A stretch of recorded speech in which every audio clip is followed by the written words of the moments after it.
Last week was the death of Senator McCain, um, and today was the funeral.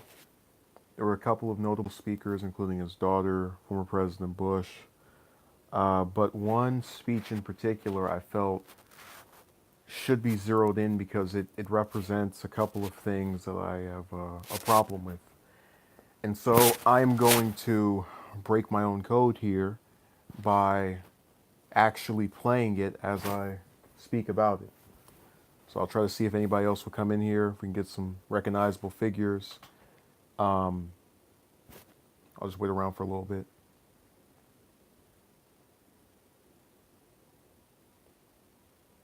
Of course, not too long. Yeah, I'm gonna start it. John's beloved family, Mrs. McCain, Cindy, and McCain children, President Mrs. Bush, President Secretary Clinton, Vice President Mrs. Biden, Vice President Mrs. Cheney, Vice President Gore, and as John would say, my friends. We come to celebrate an extraordinary man, a warrior, a statesman, patriot, who embodied so much that is best in America. President Bush and I are among the fortunate few who competed against John at the highest levels of politics. He made us better presidents, just as he made the Senate better. And one of the ways that he made him a better president was by Obama adopting McCain's policies of getting into, there's a phrase that's often used to describe McCain, which was he never met a war he didn't like. Keep this in mind. Obama took us from 2 wars to 7. So his benefiting of Obama was that. And again, I'm not here to say anything really nasty about McCain. I'm just going to give you his record. Let me say hello to Dirk. I'm watching Obama's eulogy to McCain because I think it's one of the, I think it's the only speech from that funeral I had a problem with. And it's not a shot at McCain, but at Obama and a larger theme. Just as he made this country better. So for someone like John to ask you while he's still alive to stand and speak of him when he's gone is a precious and singular honor. Now, when John called me with that request earlier this year, I'll admit sadness and also a certain surprise. But after our conversation ended, I realized how well it captured some of John's essential qualities. To start with, John liked being unpredictable, even a little contrarian. Obama's actually was a very unpredictable candidate. We had a person who told us that he was in favor of the unions, and then during the teacher strike in Wisconsin, let everyone get smacked around by the officers. So that's one of many examples we could give. But I want to keep going. He had no interest in conforming to some prepackaged version of what a senator should be, and he didn't want a memorial that was going to be prepackaged. I agree, either. Dirk.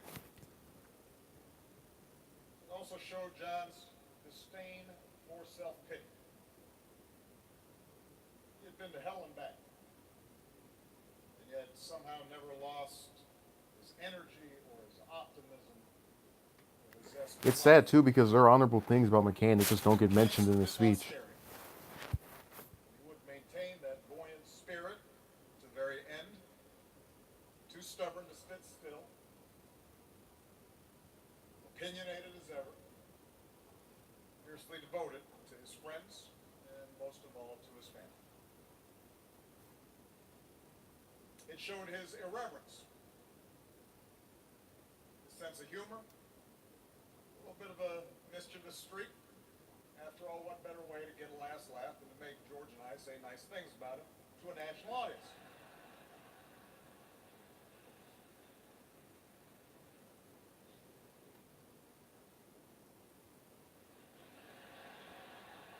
Everyone's so cracked up. And most of all, it showed a largeness of spirit.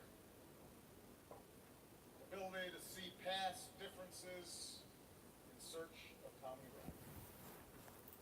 But that's the thing, they had no differences.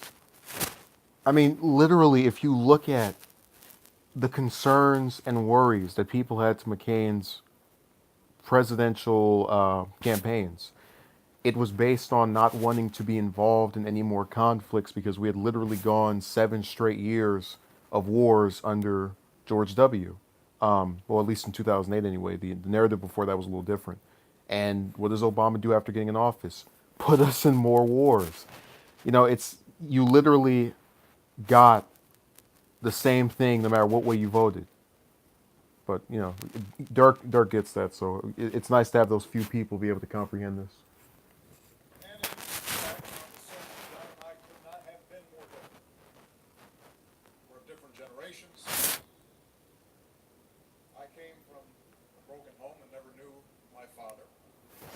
John lived with his line, one of America's most distinguished military families.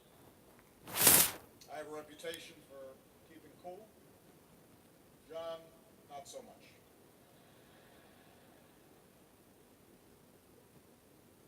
We were standard bearers of different American political traditions, and throughout my presidency, John never hesitated to tell me when he thought I was screwing up, which by his calculation, Which was very only when he wasn't getting involved in the war. So like that Iran deal, hated it. Why? Because we didn't go to war with Iran. The Cuba restoration of relations, McCain hated it. Why? Because we didn't go to war with Cuba. was about once a decade. I agree with what Marco said. But for all our differences, for all the times we sparred, I never tried to hide, and I think John came to understand the long-standing admiration that I had for him. My favorite warmonger. John was a rebellious young man. In his case, that's understandable. What faster way to distinguish yourself when you're the son and grandson of admirals than to mutiny? Eventually, though, he concluded that the only way to really make his mark on the world is to commit to something bigger than yourself. For John, that meant answering. Which, by the way, Obama did not commit to something bigger than himself. But in fact, his first public appearance after leaving the White House was to give a speech to Wall Street for, what was it, $400,000?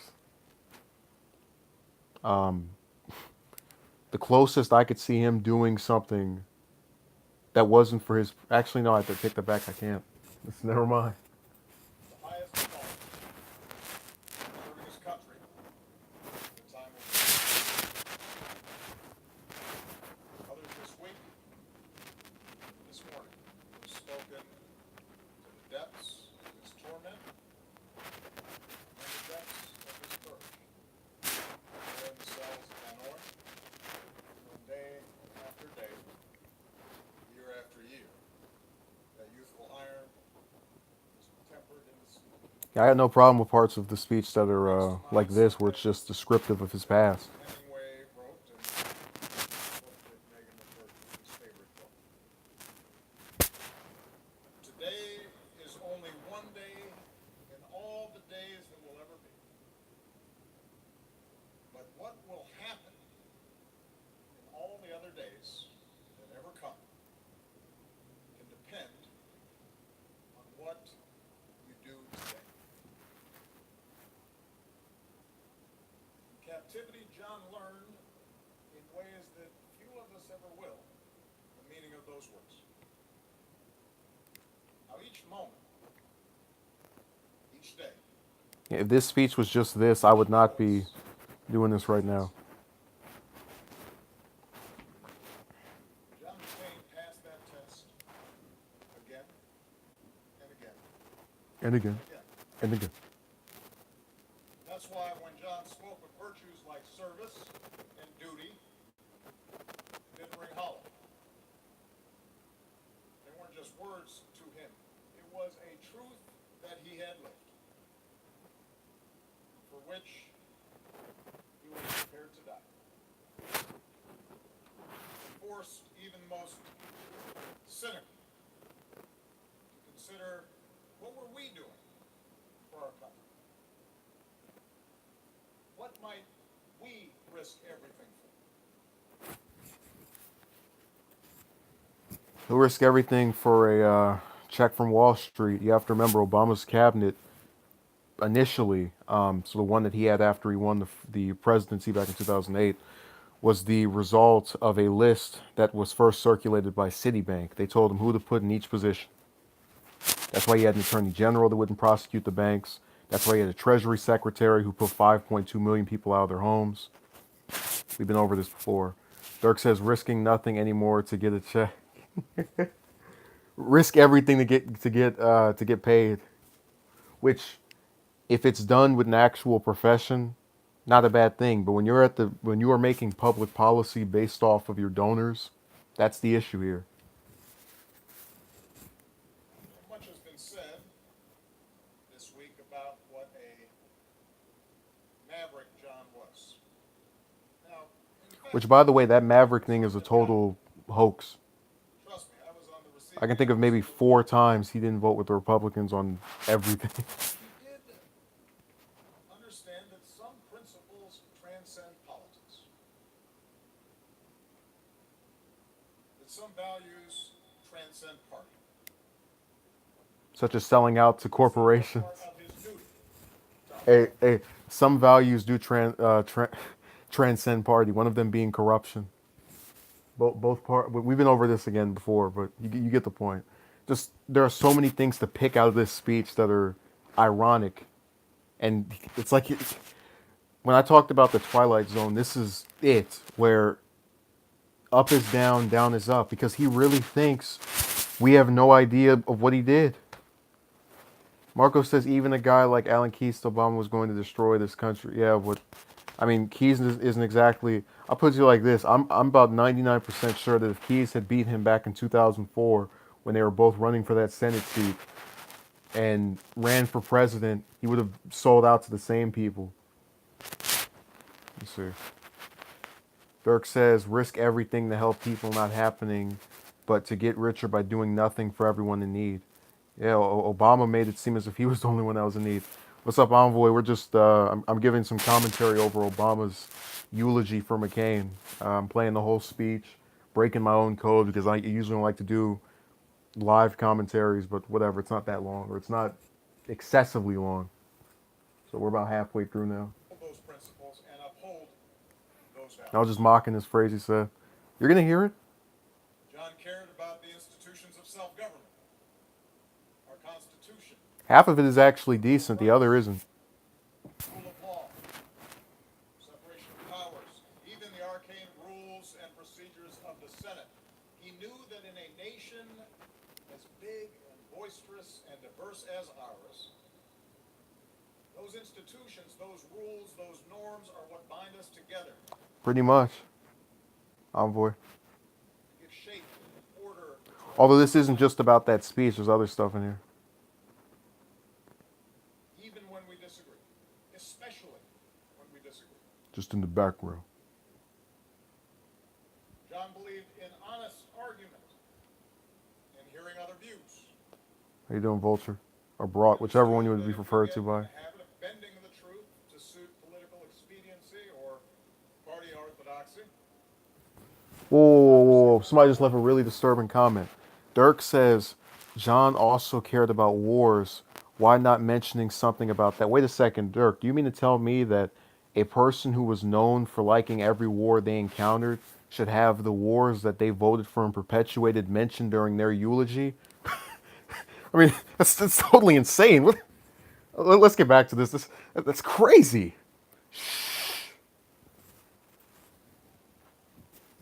That's why he was willing to buck his own party at times. Dirk is over here trying to Tell us things that anti-Semitic actually matter. immigration reform. That's why he championed a free and independent press as vital to our democratic debate. In fact, that earned him some good coverage in Whoa, wait, radio. did I just hear that? In fact, that is vital to our in a free and independent press as vital to our democratic A debate. free and independent press as vital to whatever we are. This is the same guy that repealed habeas corpus and jailed journalists, that has Snowden in another country because he wants to prosecute him for letting us know the truth. No, Dirk, I'm not. I didn't do that for comedic effect. I played this one time before this stream, and I that just went over my head. Wait a second, what? Oh In fact, that it earned him some good coverage, didn't hurt either. my God. John understood, Amen to as that. JFK understood, as Ronald Oh, Reagan by the way, I understood. wanted to also point this out. I know we're going line by line now, but I've noticed. So when Obama gave his, I think it was the 2014 State of the Union, he mentioned something something. This is the same belief that JFK and Reagan also. It's like he only knows those two presidents. Like other than those two, Lincoln and I think who else was it? He mentioned Clinton at one point. I know when he was promoting his economic policies, which were terrible. Um, I think we mentioned before that he only knows two pres.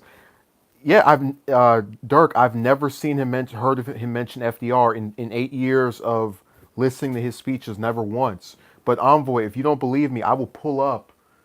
You know what? I'm gonna do it. Yeah, never heard him bring up the New Deal either. Even if you didn't mind Obama, there are a lot of people that hate Joe Biden for whatever reason.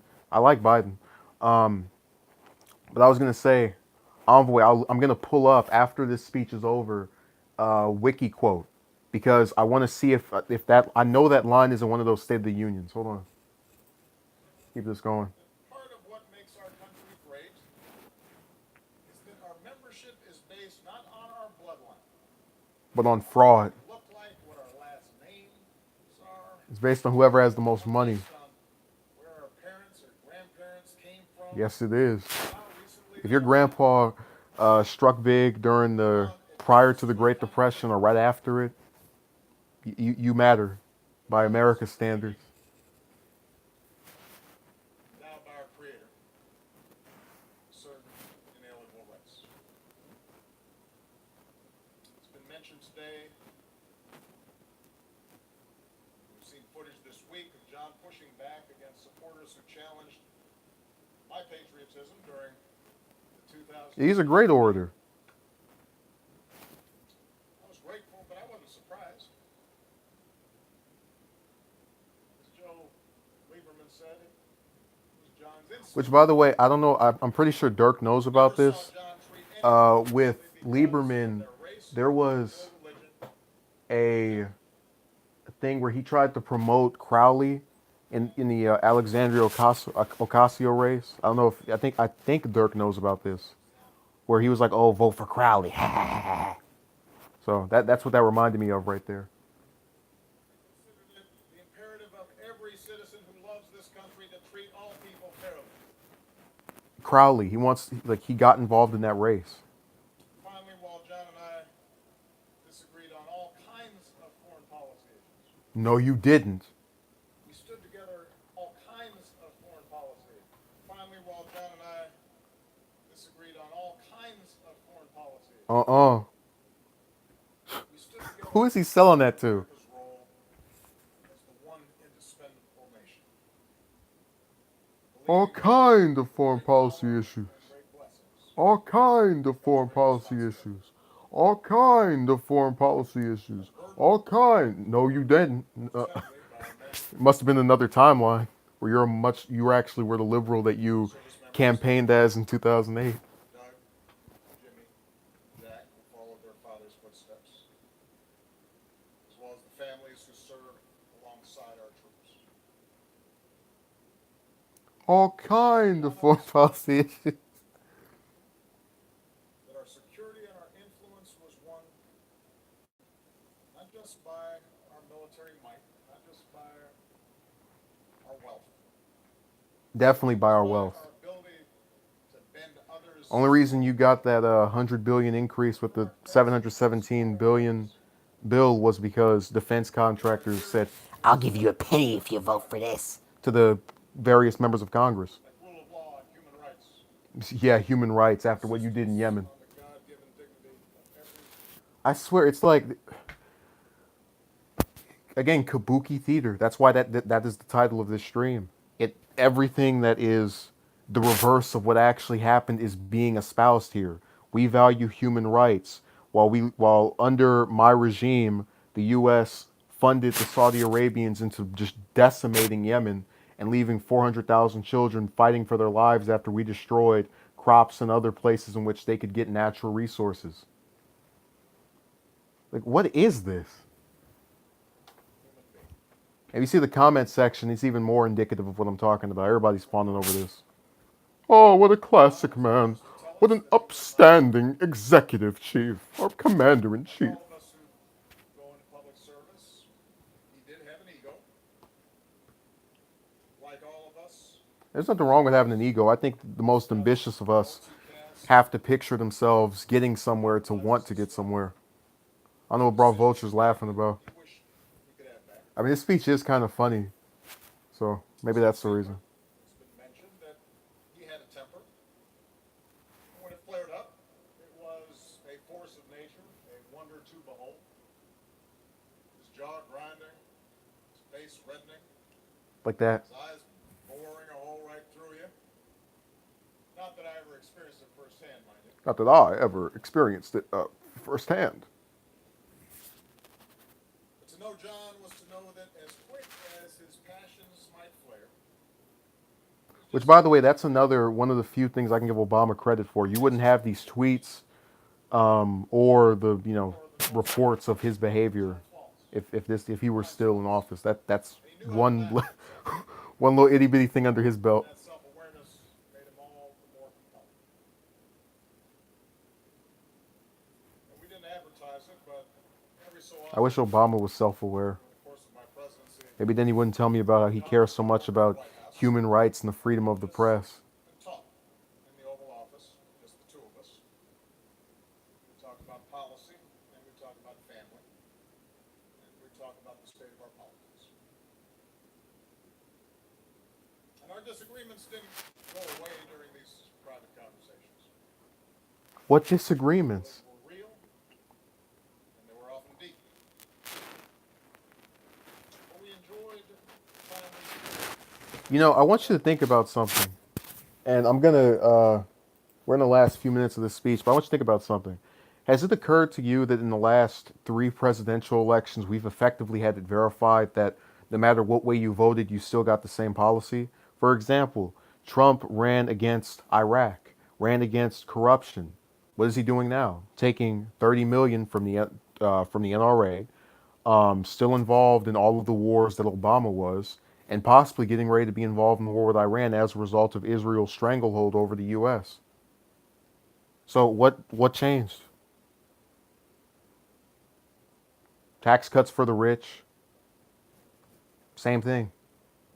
In 2012, we get Romney cared. We promised a public option, never got it. 2008, obviously, Afghanistan and Iraq and the other wars, cuts to social, attempted cuts rather, to Medicare and Medicaid with the grand bargain. It's just what change are you getting, no matter what way you vote? And the only thing that sucks is that because we don't know how Gore would have governed, I can't say it would have been the same way if you'd voted in 2000 or 2004, rather in 2000. But I'm pretty sure Kerry would have done some of the similar things that Bush did. And we learned. All right, let's continue.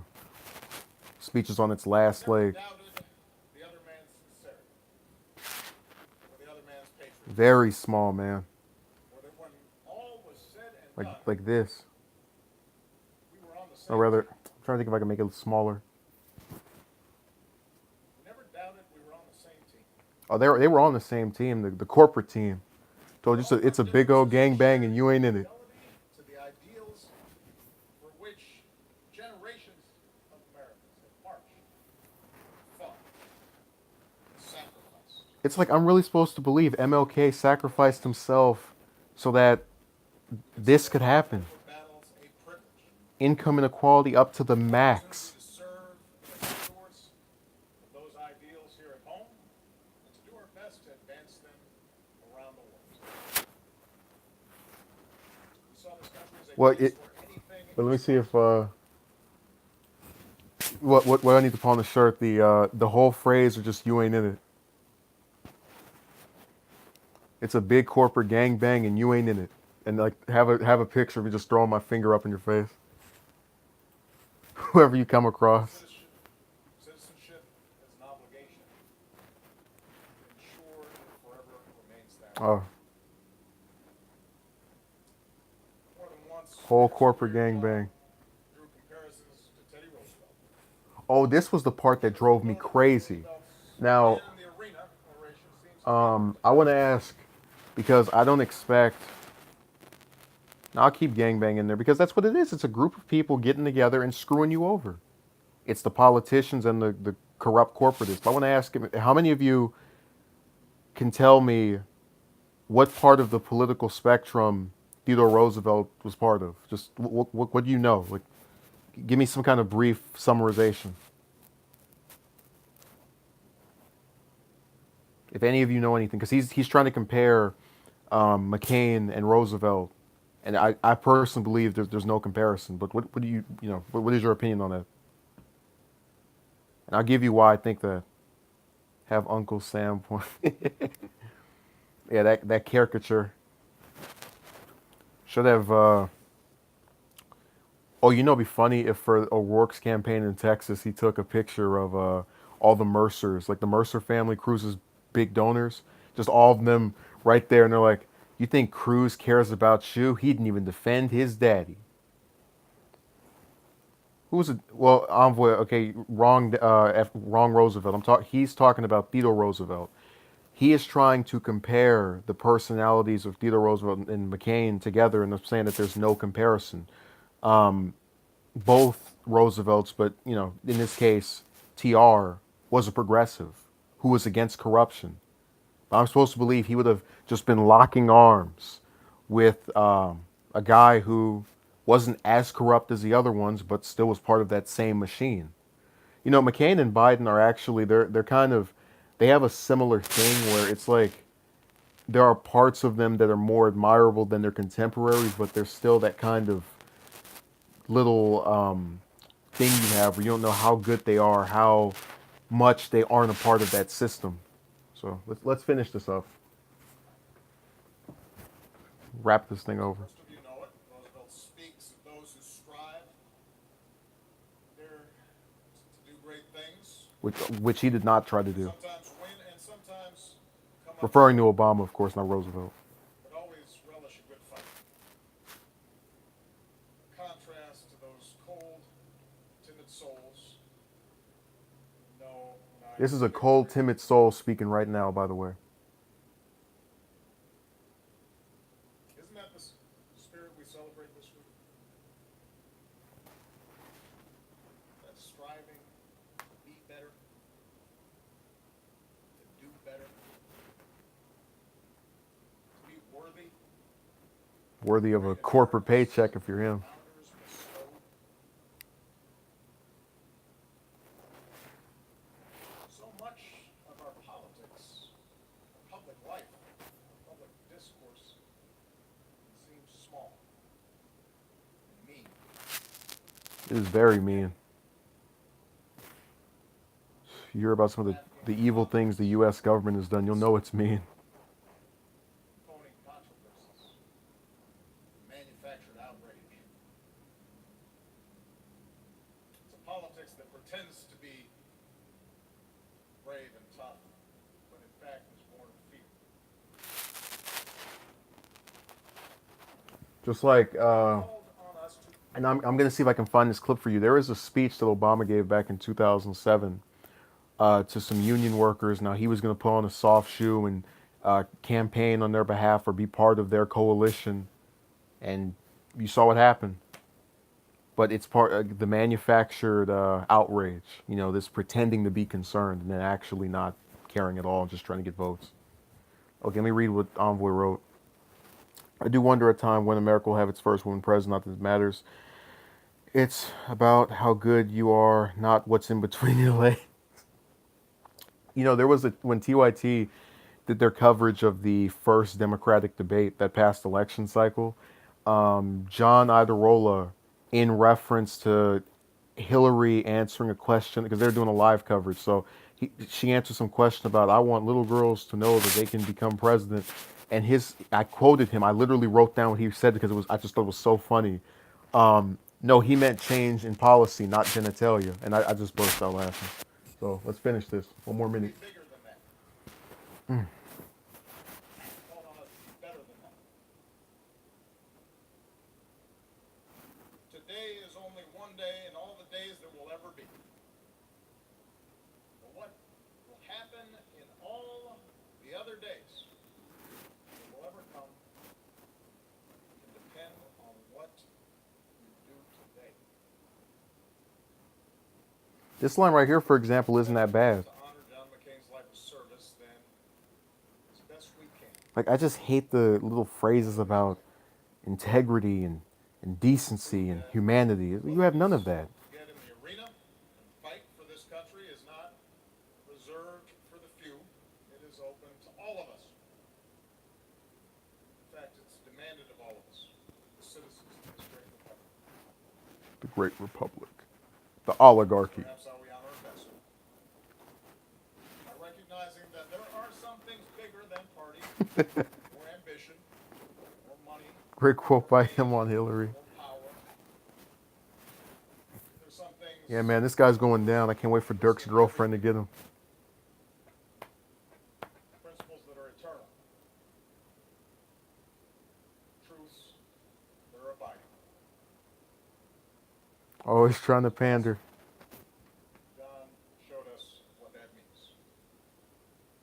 For that, I'm sorry, I just want this to be over. I'm just waiting. it is done. Come on, be finished. God bless John McCain. It feels like it's getting longer.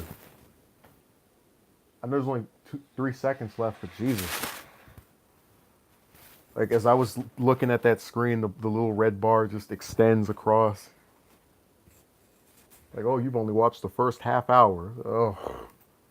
So the other part of this that I wanted to, and before, because I didn't know that I was going to make the point about him only knowing 2 presidents, I'm going to see if I can type this in while holding the camera like this. Ugh. Go on here.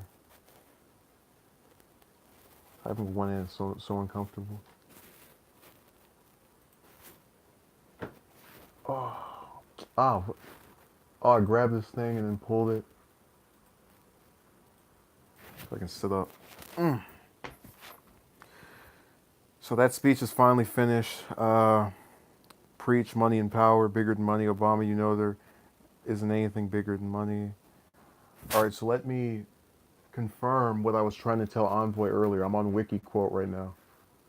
And if you think, I know people have this thing about Wikipedia, but they actually have the source here. So if you think I'm lying, here it is. Okay, so this is Obama's 6th State of the Union, and it was delivered. I remember it was January 28th of 2014, 4 years ago. This is the line: if John F. Kennedy and Ronald Reagan could negotiate with the Soviet Union, then surely a strong and confident America can negotiate with less powerful adversaries today. I did not see that video, Marco. So, back to what I was saying, Envoy, he brings up the same 2 presidents over and over. You would almost think that Truman never existed, that Eisenhower never existed, that FDR never existed. Pretty much anyone between Lincoln and Kennedy just never gets brought up. I heard him speak once about LBJ. I think it was at the library, and that was it. So, but to get to the other part of the Kabuki theater, Because, like I said, I have no problem. When Bush goes up and he talks about his being similar to McCain, the two of us got along, and yada yada yada. I expect that from a Republican president, a Republican, senator, because it's admitting of being a part of the same little system and game. Obama tries to make it seem as though, oh, we were so not like each other. Yeah, maybe in generation, but definitely in ideology. So the other part of this is you guys know the other Arizona senator is Jeff Flake. He takes a picture of Obama, of Clinton, and Bush, and he types "decency wins." Now, I've had a problem with Flake over the last year because he's been testing the waters to run against Trump in the Republican presidential primary starting next year. And one of the things he's thought to do is to try to make himself seem as if he's this moral superior to Trump, when in reality he votes with Trump a majority of the times. And for that reason, I'm fairly convinced that we'd be getting the exact same thing now, minus the tweets and a couple of nasty personal comments that really don't affect policy whatsoever. And I find very amusing is that when you look at this picture of the three of them together and you think about the guy who is saying that this is decency, I'm reminded of all of the standard milquetoast politician tactics I've seen. You have these, Obama's a very eloquent speaker. A lot of people thought he was attractive, whatever. Same thing with Clinton. Not the same with Bush, but he was able to be direct in his approach when he campaigned. Flake is trying to emulate these individuals and their same failed policies to a T, just up to 11. And it's really sickening because it means I'm going to try to use the image of these three to continue to push my own career, because you have Democrats who fall for this. Marco says liberals and conservatives can have differences between one another, but both should be working toward peace. Look, I'm not saying that they don't have differences. What I'm telling you is that we have a current system. So, like, for example, I can tell you I don't like either of these parties, and then somebody can send me an email and go, "Oh, I'll give you 30,000 if you say Obama was the greatest person to ever walk the face of the earth," and I would ignore it.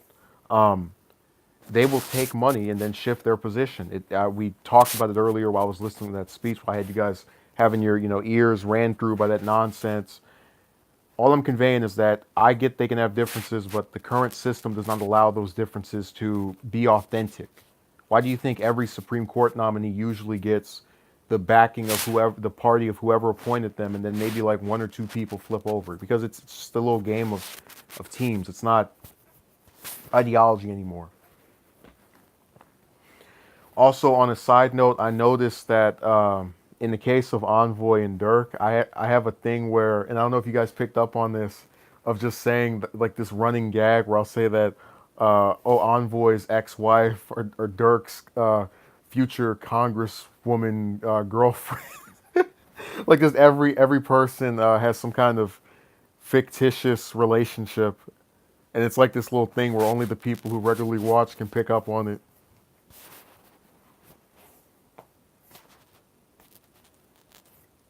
That's not her canon name. I have to decide the name, Envoy. She'll probably be some word that is similar to Envoy, but with like some female pronoun at the end of it, like Envoy or some kind of nonsense. And then Brawl Vulture is giggling or laughing. Let's see what else is here. It's kind of what was also amusing is that I have enjoyed, like, I'd rather lower viewership at the cost of being able to have a dialogue and not have someone come in there and just try to gas you up with all that nonsense. Because even when we do these, we can still speak about the romance nonsense, especially when it's further into it. Because, attention spans are not going to let them run past that 30 minutes of the actual substance of the video. So it's a nice little trade-off, in my opinion.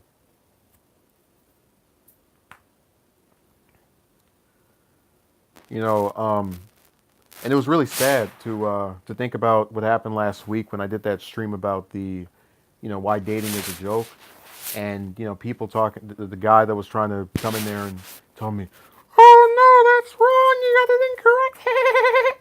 Because I like I when I go on Instagram, for example, and this we're gonna get back to this topic. When I go on Instagram and I see people posting pictures of their behind right in front of the camera, or they're wearing some very provocative outfit that's designed to get them to have loads of guys go in their comments section, or they're in a YouTube video where they're talking about some new episode of some show, or some song where everybody is just sitting there swearing at each other, or just um,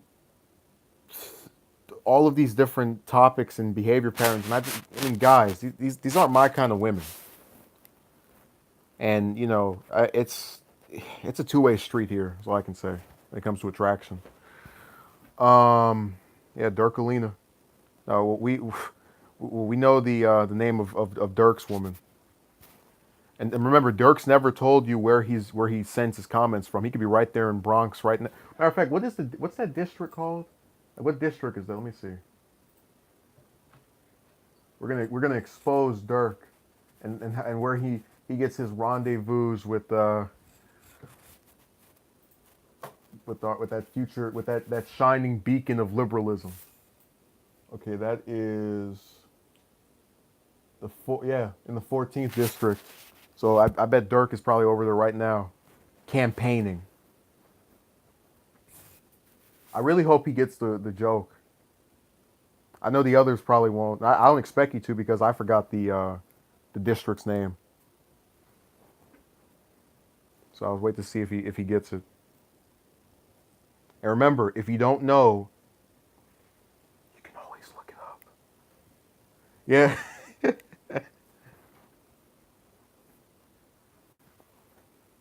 That's probably your current residence. By the way, she has disappeared in the last few weeks or months. It's really not months, but weeks, definitely. Like after that controversy with Shapiro, just strange.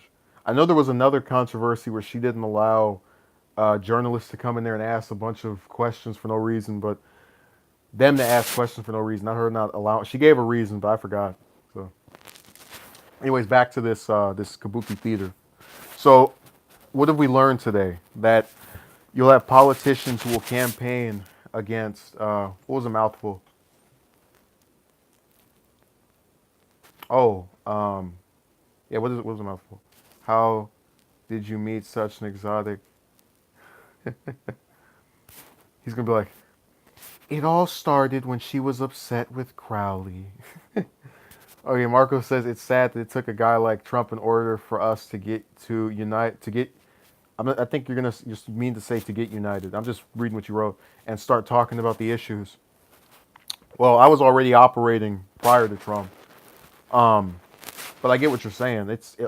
A lot of people are becoming aware of this, but not to the extent that they need to be. We have a lot of topics on here that have been very, lowly in their discussion and actually being brought up as serious issues. You read what Dirk says. The moment she won was 9 weeks of coverage, then gone until needed. Yeah, pretty much. But I was saying that it's one of the decent things about Trump winning was the fact that it got all these people who normally didn't care about elections or politics to watch. That was one of the highlights of him being in those Republican debates.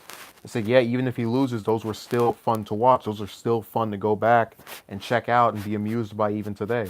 The problem I have with the attention people pay is that oftentimes it's to the wrong things and it doesn't involve the research needed. Take for example this speech. You have Obama giving a speech talking about his differences, are the ways we don't agree with each other, whatever. And then you have the now senior senator from Arizona sitting here and taking a picture of these three presidents and saying, "Oh, I'm just saying that Trump might have a primary challenger. I'm not saying I'm going to do it." Like I'm stupid. I don't know how to read between the lines. Dirk says hypocrisy by Obama. Exactly. But again, what you have to understand is that when you look at the comment section, I watched the USA Today version of that. If you go and look at the comment section, people are in there fawning over that performance. Oh, what an upstanding man! What a great guy! And look, they're not bad for liking it, but I think that it goes back to certify what I was saying about this idea of screw policy, screw position, screw issues. I mean, they just completely ignore it. Like, you have all these people who think there's some big shift between Obama and Trump, and there just isn't. I can name what issues have changed, and I can name what has stayed the same. We are still in Afghanistan and those other 6 countries. We're still being pimped out by Saudi Arabia and Israel. We're still have wealth inequality.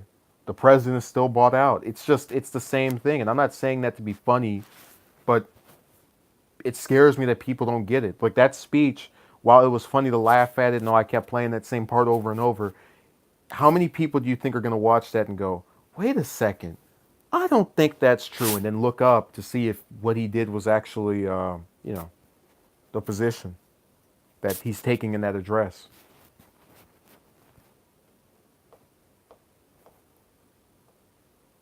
It's sad.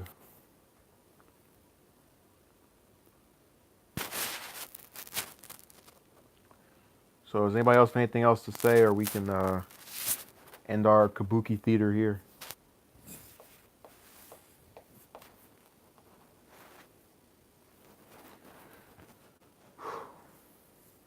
It was quite the show. I mean, I sat here in disbelief. Is this real? Really?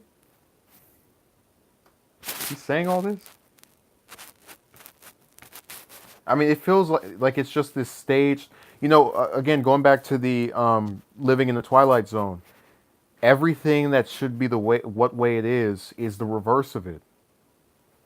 Dirk says no Republican is a fake populist and a shot from the hip like Trump. He would continue to convince people to vote for him like in his past campaign. Unfortunately, Marco says Obama's the only guy that can make liberal ideas unappealing. Well, yeah, but Marco, the other thing is that I can give you examples where he spat on the idea of liberal ideas. For example, Senator Ron Wyden from Oregon proposed his own healthcare plan. I can't remember the specifics of it, but I can give you the link to the article where he says, "Yeah, that's too radical for the U.S. That we could never do that. That's crazy." Just completely dismisses it. As the most foreign of ideas. Like, what's wrong with you? What are you talking about? Get out of here with that. I thought that was insane. So it just feels like it's a never-ending cycle of a few people getting it, and then everybody else still wanting to believe in whatever they want to believe in. But he was in office for 8 years, to be fair. Well, yeah, envoy, but here's the thing. When someone's in office for 4 years, I've seen them make a change. Look at Polk. This is a guy who basically is responsible for half the country being here. It chose not to run for a second term. A lot of people don't know anything about him, but whatever. He's generally considered the best one-term president. The point I'm making to you is that when you have a number of years to execute a policy and you don't get it done, that shows how ridiculous you are. Take, for example, Trump and the Republicans. They've had control of the Senate and the House. Well, the Republicans have had control of both for the last 4 years. They won the Senate in 2014, the House in, I believe, 2010. And in having control of these chambers for now, at both of them almost half a decade, what have they been able to accomplish? They didn't impeach Obama when he was there. They blocked a couple of his things, but he already told you he had a historic disruption of his policies. What I'm conveying to you is that in this current era of the Republicans having control of all chambers, whether you give them 5 or 6 or just the 4 that they're entitled to, nothing's going to be different as opposed to what it was before. And how do we know that? Because we've already seen them sit here for getting close to 2 years. September, January will be 2 years Trump being in office, and we still have not gotten rid of Obamacare, which I'm glad. They got rid of the individual mandate, but still, the border wall still isn't up. We're still in Afghanistan. Just what's changed? I don't, I'm just saying that Envoy. I think giving people the benefit of the doubt when it comes to having years and not like, oh man, this person was only president for a year and they only had this time to do that. No, I don't. I'm not on that side. Whatever. At least when we disagree, we're not going to sit here and argue back and forth like another maniac that was in here. And no, not yesterday before that. You know what I'm talking about. Let's see. Still being in Afghanistan boggles my mind. Well, I think I told you this before. It's so part of the Kabuki theater is that the reality is you have defense contractors trying to get paid and not caring about the service members who go and get killed in these wars. You know that. But what has happened is that people who have been brainwashed into this neo patriotism are turning a deaf ear to how long we've been over there and insisting we have to stay over there just so we can keep the terrorists out. When in fact the U.S. is a terrorist itself because it supports 73% of the world's dictatorships in addition to bombing multiple countries and arming the Saudis in their destruction. We've been over this. But you get the idea that the reason we're there is because politicians have been able to trick voters or at least not tell voters about their true intent. So you'll be surprised how rarely someone ever thinks of something before it's brought up to them. I know that prior to Bernie's campaign, the idea of free college never even crossed my mind. Go outside and say USA are the true terrorists, you would probably have to hide in maximum security.